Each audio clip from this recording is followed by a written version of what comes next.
AP ప్రభుత్వం మరో కొత్త పథకానికి శ్రీకారం చుట్టిన విషయం తెలిసిందే. అదే నేతన్న సేవలో స్కీమ్. ఇటీవల సీఎం చంద్రబాబు ఈ పథకాన్ని స్వయంగా ప్రారంభించారు. చేనేత కుటుంబాలకు 25,000 చొప్పున బ్యాంకు ఖాతాలో జమ చేశారు. నేతన్నలకు ఆర్థికంగా తోడ్పాటు అందించాలనే ఉద్దేశంతో ఈ పథకం ప్రారంభించినట్లు కూటమి సర్కార్ స్పష్టం చేసింది. అయితే ఇంకా కొంతమందికి డబ్బులు పడకపోవడంతో ఆందోళన చెందుతున్నారు. దీంతో వీరికి భరోసా కల్పిస్తూ ప్రభుత్వం కీలక ప్రకటన చేసింది. అర్హత ఉండి అందకపోతే దరఖాస్తులను మళ్లీ పరిశీలిస్తామని తెలిపింది. అర్హులను మరోసారి గుర్తించి వారం రోజుల్లోగా డబ్బులు జమ చేయనున్నట్లు మంత్రి సవిత తెలిపారు.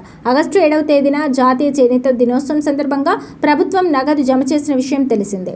సచివాలయంలో నేతన్న సేవలో పథకంపై మంత్రి సవిత అధికారులతో సమీక్ష సమావేశం నిర్వహించారు. ఈ సందర్భంగా కొంతమందికి డబ్బులు పడలేదనే వార్తలపై స్పందించారు. అర్హులను గుర్తించి వారం రోజుల్లోగా డబ్బులు జమ చేయాలని అధికారులకు ఆదేశాలు జారీ చేశారు. ఇప్పటి వరకు 71,536 మందికి 25,000 చొప్పున జమ చేసినట్లు తెలిపారు. అర్హులైన వారిని గుర్తించి అందరికీ అందించేలా చర్యలు తీసుకుంటున్నట్టు స్పష్టం చేశారు. ఈ పథకం కోసం 13,678 మంది కొత్తగా దరఖాస్తు చేసుకున్నారని, వారి అప్లికేషన్లను పరిశీలించి వారం రోజుల్లో 25,000 అందిస్తామని తెలిపారు. చేనేతల కుటుంబానికి తమ కుటుంబం కట్టుబడి ఉందని, 50 ఏళ్లు నిండిన వారందరికీ పింఛన్లు అందిస్తామని చెప్పారు. 85,678 మంది పింఛన్లు ఇప్పటికే అందుకున్నారని, అలాగే 62,541 చేనేత కుటుంబాలకు ఉచిత విద్యుత్ అందిస్తామని పేర్కొన్నారు. నేతన్న సేవలో పథకానికి దరఖాస్తు ఎలా చేయాలంటే మీ పరిధిలోని గ్రామ వార్డు సచివాలయానికి వెళ్ళాలి.